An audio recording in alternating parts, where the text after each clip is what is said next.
जय हिंद। मैं हूं करण दानवीर और आप देख रहे हैं मेरा YouTube चैनल दानवीर सिंह। मैं इस समय दिल्ली में हूं और यहाँ पर मौसम बहुत ही खुशगवार है। अच्छी बारिश हो रही है सवेरे से।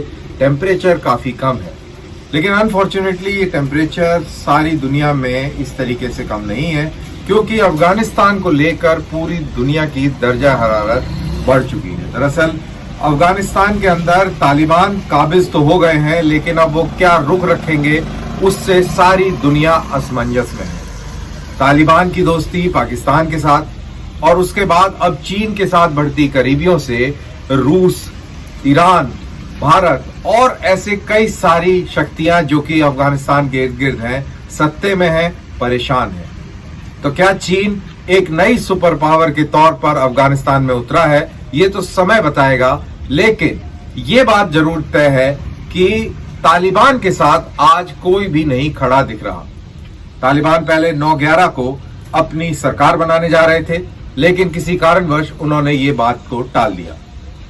हक्कानी जो कि उनका इंटीरियर मिनिस्टर बनने जा रहा है, उसकी अभी तक उन्होंने तस्वीर शाया नहीं की। क्या इसका मायने निकाले जाए?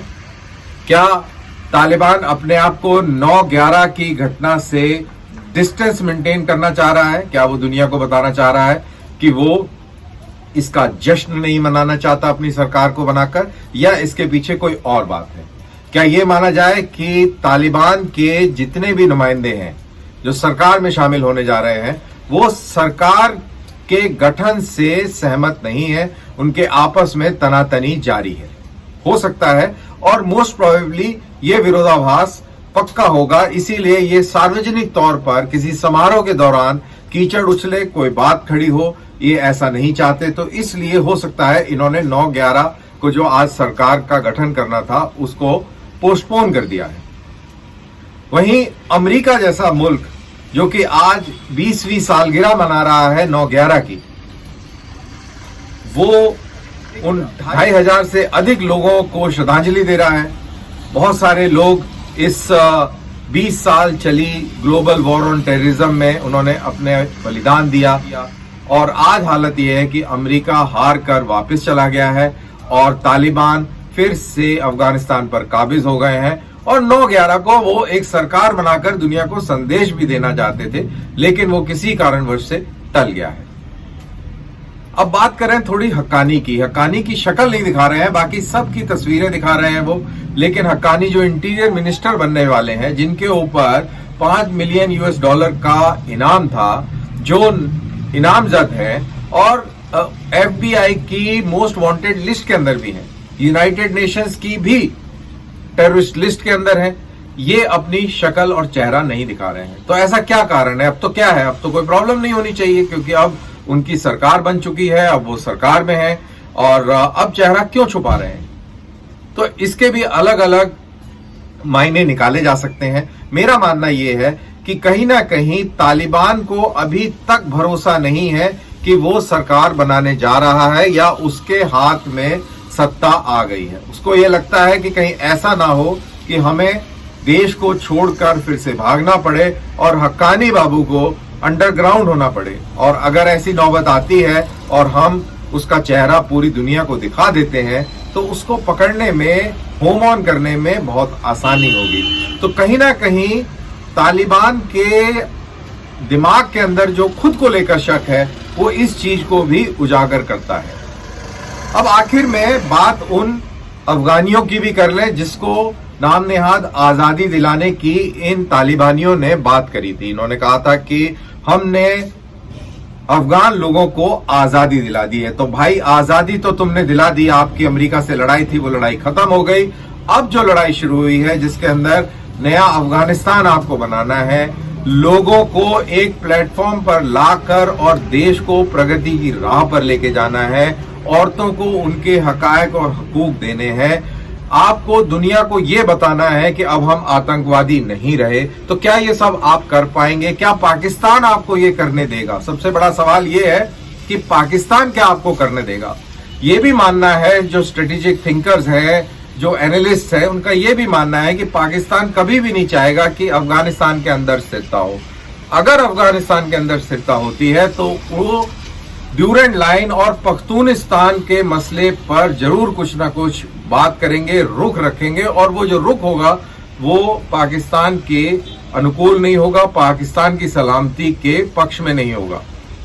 और ऐसी स्थिति में भारत का अफगानिस्तान के साथ मिलना और उसका गठजोड़ मजबूत होना लाजमी है। पूरा इतिहास गवाह है, हमेशा से ऐसा होता रहा है। तो ये तो रही बात अमेरिका की, तालिबान की, पाकिस्तान की, तालिबान की नई सरकार के गठन की और हक्कानी के चेहरे की। अब एक और समस्या जो तालिबान के सामने खड़ी होने वाली है वो है अमरुल्लाह साले की तरफ से। याद रहे कि मोहम्मद गनी, अमरुल्लाह साले, अहमद शाह मसूद का लड़का अहमद मसूद, ये सब अफगानिस्तान से पलायन कर चुके हैं और अमरुल्लाह साले ने निर्वासित सरकार बनाने की घोषणा भी कर दी है। यानी कि एक शैडो सरकार जो वो अपने आप को लेजिटिमेट मानते हैं, क्योंकि कानूनी तरीके से देखा जाए तो अमरुल्लाह साले अभी भी अफगानिस्तान के राष्ट्रपति हैं और वो कहते हैं कि हम एक निर्वासित सरकार बनाने जा रहे हैं। ये निर्वासित सरकार चैलेंज देगी तालिबान को। अगर तालिबान खरा नहीं उतरता है अपनी बात के अंदर, अगर तालिबान नए अफगानिस्तान के निर्माण होने में सहयोग नहीं देता है और वो फेल हो जाता है, विफल हो जाता है, दुनिया की नजरों में वो आतंकवादी संगठन ही रहता है और आतंकवाद दुनिया में फैलाता है, तो ऐसी स्थिति के अंदर एक तो लोग उठ खड़े होंगे और जब लोग उठ खड़े होंगे तो अमरुल्लाह साले और उनकी जो निर्वासित सरकार है उसको बल मिलेगा, उसको मजबूती मिलेगी। अब हमने जैसे कि देखा कि रशिया और ईरान पहले ही तालिबान की सरकार से दूर होते चले जा रहे हैं और उनकी जो गुस्सा है तालिबान को लेकर वो दिन प्रतिदिन बढ़ता जा रहा है। तो अल्टीमेटली कौन बचेगा तालिबान के साथ? पाकिस्तान और शायद चीन। और लेकिन चीन भी पूरी दुनिया के अंदर अपने आप को आतंकवादियों के साथ खड़ा होना पसंद नहीं करेगा। Ultimately at the end of the day मेरे को लगता है कि पाकिस्तान के अलावा तालिबान के साथ कोई भी खड़ा नहीं होगा।